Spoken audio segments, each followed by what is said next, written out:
Hello friends, welcome to my channel Deepti Prithibi. আজ আমি আবার একটি ভূতের গল্প নিয়ে ফিরে আসলাম। গল্পটি ভালো লাগলে লাইক এবং কমেন্ট করবেন এবং আমার চ্যানেলটিকে সাবস্ক্রাইব করে আমার পাশে থাকবেন। যে ঘটনাটি বলতে যাচ্ছি তা ঘটেছিল আমার এক বান্ধবীর বাবার সাথে। বান্ধবীর মুখ থেকে শোনার পর তার বাবা কাছ থেকে জিজ্ঞেস করেছিলাম ঘটনার সত্যতা সম্পর্কে। তিনি অকপটে স্বীকার করেছিলেন। ঘটনাটি হচ্ছে 1980 সালের দিকের। তখনও আজকের এত সুন্দর রাঙামাটি এত উন্নতি হয়নি। জঙ্গলে ঘেরা রাস্তা, আলোর স্বল্পতা, লোকজনের অভাব, সব কিছু মিলে রাঙামাটির কিছু কিছু এলাকায় সন্ধ্যার পর থমথমে ও ভৌতিক পরিবেশের সৃষ্টি হতো। যে এলাকাটির ঘটনা নিয়ে এই গল্প, সেই এলাকাটির নাম হলো পুরাতন হাসপাতাল রোড। রাঙামাটিতে দুইটি হাসপাতাল আছে, একটি স্টেডিয়াম এলাকায় নতুন হাসপাতাল, অন্যটি আব্দুল ফকির মাজারের পাশে পুরাতন হাসপাতাল। পুরাতন হাসপাতালটি নতুন হাসপাতাল হওয়ার পর বন্ধ করে দেওয়া হয়েছিল। আমার বান্ধবীর বাবা প্রচুর পরিমাণে মদ খেতেন। একদিন রাতে তিনি তার বন্ধুর বাসায় মদের আড্ডা দিতে দিতে রাত 1টা বাজিয়ে ফেললেন। তখনকার সময় রাঙামাটিতে গাড়ি চলাচল বন্ধ হয়ে যেত। তিনি তার বন্ধুদের নিষেধ সত্ত্বেও হেঁটে হেঁটে তার বাসায় যাওয়ার সিদ্ধান্ত নেন এবং মাতাল অবস্থায় বাসায় যাওয়ার উদ্দেশ্যে বন্ধুর বাসা থেকে বেরিয়ে পড়েন। আঙ্কেলের তখনকার বাসা ছিল পুলিশ লাইন এলাকায়।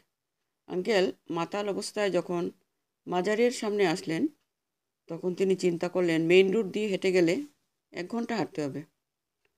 যদি তিনি মাজারের পাশ দিয়ে যান, তাহলে তিনি নৌকো পার হয়ে 10 মিনিটে বাসায় চলে যেতে পারবেন। উল্লেখ্য যে মাজারের পিছনে একটি বড় কবরস্থান আছে। তার পাশেই ছোট্ট একটি মাটির রাস্তা দিয়ে খালে যাওয়া যায়। ওই খালের এক কোনায় পুরাতন হাসপাতালের লাশ কাটা ঘর ছিল।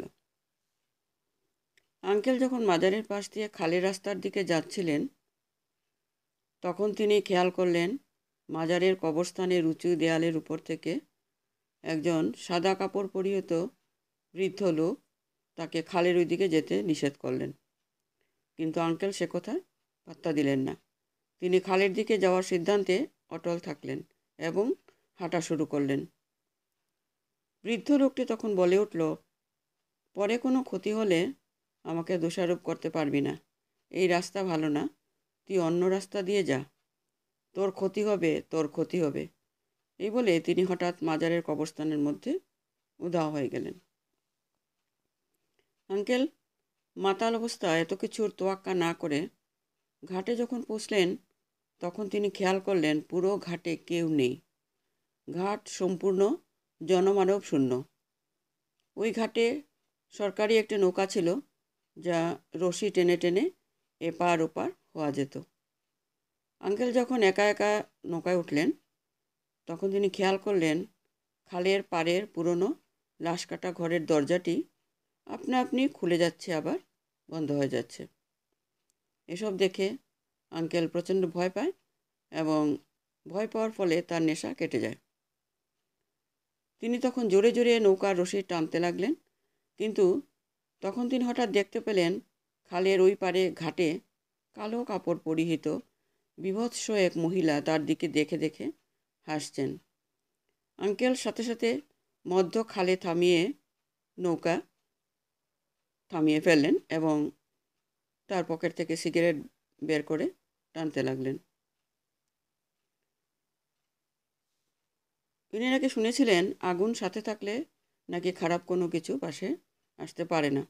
তখনও ওই মহিলাটি ঘাটে দাঁড়িয়ে দাঁড়িয়ে আঙ্কেলের দিকে তাকিয়ে তাকিয়ে হাসছে। এদিকে আঙ্কেল একটার পর একটা সিগারেট জ্বালাচ্ছে।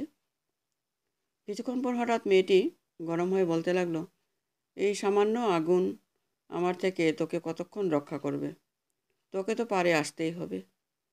আঙ্কেল এই কথা শোনার পর চিৎকার করে কান্না শুরু করে দেন এবং বাঁচার জন্য চিৎকার করেন, কিন্তু কোনো লাভ হয় না, কারণ আশেপাশের এলাকা তখন সম্পূর্ণ নীরব। আঙ্কেলের কান্না দেখে বিভৎস সেই নারী আরও জোরে হাসতে শুরু করে এগুলো করতে করতে ফজরের আজান দেওয়ার সময় হয়ে যায়। আঙ্কেল তখন দেখলেন বীভৎস সে মেয়েটি আস্তে আস্তে হেঁটে হেঁটে লাশ কাটা ঘরের দিকে চলে যাচ্ছে। যেতে যেতে হঠাৎ পেছনে ফিরে আঙ্কেলকে বলল, তোর মার বুকের দুধের অনেক শক্তি, তুই আমার হাত থেকে বেঁচে গেলি। আগামীতে হাতে পেলে আর ছাড়ব না। এই বলে মেয়েটি লাশ কাটা ঘরের দিকে আবার হাঁটা শুরু করলো। আঙ্কেল তখন আস্তে আস্তে নৌকার রশি টানতে টানতে অপর পারে পৌঁছালো।